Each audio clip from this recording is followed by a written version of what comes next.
समस्त श्रोताओं, दर्शकों एवं श्री राम भक्ति प्रेमियों को मेरा सादर नमस्कार। मित्रों, आज से लगभग 2.5 वर्ष पूर्व मेरे मन में यह विचार आया था कि मैं श्री रामचरितमानस पाठ को YouTube में अपलोड करूँगा और इसमें मैं लगभग सफल भी रहा। मैं आज उत्तरकांड में पहुंच चुका हूं। इसमें आप सभी लोगों का विशेष सहयोग रहा। आप लोगों ने मेरा मार्गदर्शन भी किया और मेरे चैनल को सुना और आप श्री राम भक्ति से भी जुड़े। तो मैं प्रभु श्री राम जी से प्रार्थना करता हूं कि वह आप सबकी मनोकामनाएं पूर्ण करें एवं अपनी कृपा दृष्टि हमेशा आप पर बनाए रखें। तो मैं आज जो प्रसंग प्रारंभ कर रहा हूँ, इसमें गरुड़ जी द्वारा कागभुसुंडी जी से 7 प्रश्न पूछे जा रहे हैं और कागभुसुंडी जी उन प्रश्नों के उत्तर दे रहे हैं। तो आप आगे सुनिए। विरति चर्म असी ज्ञान मद लोभ मोह रिपुमारी जय पाई सो हरि भगति देखु खगेश विचारी। वैराग्य रूपी ढाल से अपने को बचाते हुए और ज्ञान रूपी तलवार से मद लोभ और मोह रूपी वैरियों को मारकर जो विजय प्राप्त करती है वह हरि भक्ति ही है। हे पक्षीराज, इसे विचार कर देखिए। जय सिया राम, जय जय राम। मंगल भवन अमंगल हारी द्रवमुषु दशरथ अजिर बिहारी। पुनिस प्रेम बोले खगराओ जौ कृपाल मोहि ऊपर भाऊ। नाथ मोहि निज सेवक जानी सप्त प्रश्न मम कहूँ बखानी। पक्षीराज गरुड़ जी फिर प्रेम सहित बोले, हे कृपालु, यदि मुझ पर आपका प्रेम है तो हे नाथ मुझे अपना सेवक जानकर मेरे 7 प्रश्नों के उत्तर बखान कर कहिए। प्रथम ही कहूँ नाथ मति धीरा सब ते दुर्लभ कवन शरीरा।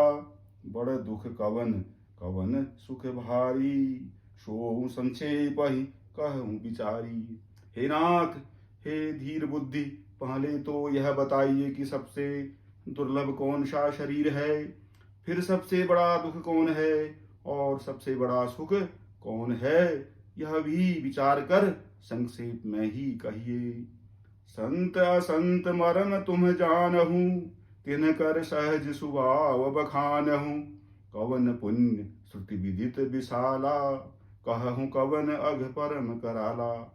संत और असंत का मर्म यानी भेद आप जानते हैं, उनके सहज स्वभाव का वर्णन कीजिए। फिर कहिए कि श्रुतियों में प्रसिद्ध सबसे महान पुण्य कौन सा है और सबसे महान भयंकर पाप कौन है। मानस रोग कहूँ समुझाए तुम सर्वज्ञ कृपा अधिकाई। तात सुनहु सादर अति प्रीति मैं संक्षेप कहूँ यह नीति। फिर मानस रोगों को समझा कर कहिए, आप सर्वज्ञ हैं और मुझ पर आपकी कृपा भी बहुत है। काकभुसुंडी जी ने कहा, हे तात, अत्यंत आदर और प्रेम के साथ सुनिए। मैं यह नीति संक्षेप से कहता हूँ। नर तन सम नहीं कवन्यु देही जीव चराचर जाचत तेही। नरक स्वर्ग अपवर्ग निसेनी ज्ञान विराग भगति शुभ देनी। मनुष्य शरीर के समान कोई शरीर नहीं है। चर अचर सभी जीव उसकी याचना करते हैं। यह मनुष्य शरीर नरक स्वर्ग और मोक्ष की सीढ़ी है तथा कल्याणकारी ज्ञान वैराग्य और भक्ति को देने वाला है। सो तनु धरि हरि भजहि न जे नर हो ही विषय रत मंद मंद तर। कांच किरिच बदले तेले ही करते डारी परस मनि देही। ऐसे ही मनुष्य शरीर को प्राप्त करके भी जो लोग श्री हरि का भजन नहीं करते और नीच से भी नीच विषयों में अनुरक्त रहते हैं। वे पारसमणि को हाथ से फेंक देते हैं और बदले में कांच के टुकड़े ले लेते हैं। नहीं दरिद्र सम दुख जग माही, संत मिलन सम सुख जग नाही।